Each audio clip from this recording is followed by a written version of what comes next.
warahmatullahi wabarakatuh. Halo semuanya, perkenalkan nama saya Azahra Fira Puspita, siswi dari kelas 9A di Sekolah SMP Negeri 3 Sidoarjo. Di sini saya akan mengerjakan tugas video membaca teks Kota Tanpa Buku dengan nyaring. Kota Tanpa Buku.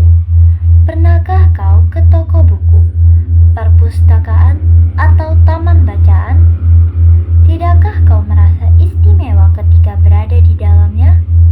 Di sekelilingmu ada berbagai tokoh dari dunia nyata dan khayal, tempat yang pernah kau kunjungi dan yang belum.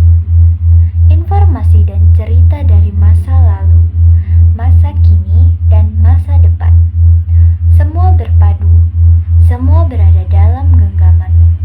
Saat berada di antara buku, tidakkah kau merasa menjadi raja dan ratu? Ruang dan waktu seolah menyatu tanpa batas. Kau bisa terbang, melintasi sekat negara dan melewati berbagai zaman. Kau bisa menyelam ke dalam samudera, melayang di angkasa bercanda dengan aneka satwa, dan berkelana di tengah padatnya kota, juga di rimba raya. Kau tahu, buku adalah jendela dunia, kunci pengetahuan, dan pintu wawasan. Muhammad Hatta, sang proklamator, berkata, "Aku rela di penjara asalkan bersama buku, karena dengan buku aku bebas."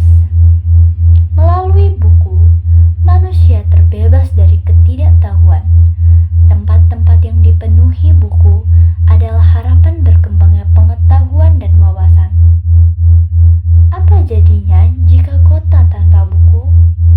Pantaskah dia disebut kota? Di kota itu, mungkin kabar datang dari sumber lain, dari koran, televisi, atau internet. Mungkin informasi dan cerita datang dari cerita nenek moyang, bagai dongeng-dongeng sebelum tidur.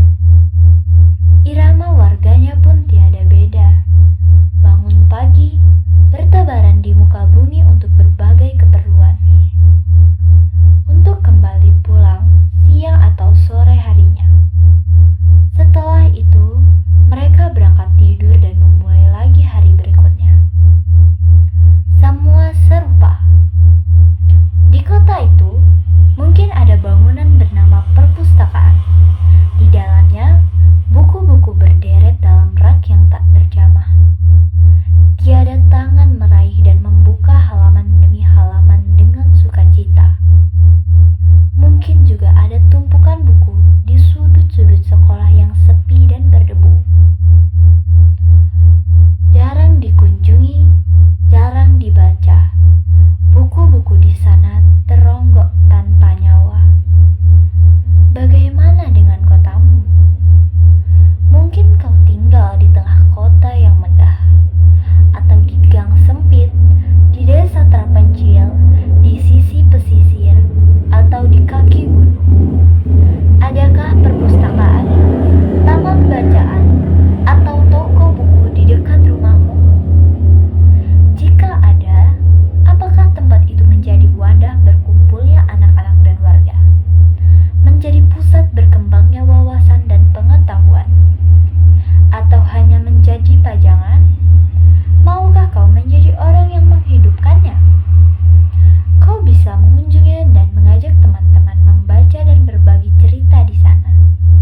Jadikan tempat itu sumber kegembiraan dan pengetahuan.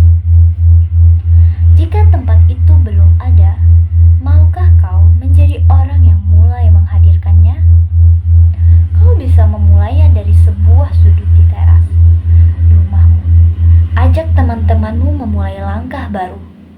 Jangan biarkan waktu berlalu tanpa buku. Siapapun dirimu, bersahabatlah dengan buku. Dia akan menjadi teman setiamu sepanjang waktu. Itu saja yang bisa saya sampaikan. Sekian, terima kasih. Jika ada salah kata, mohon maaf. Wassalamualaikum warahmatullahi wabarakatuh.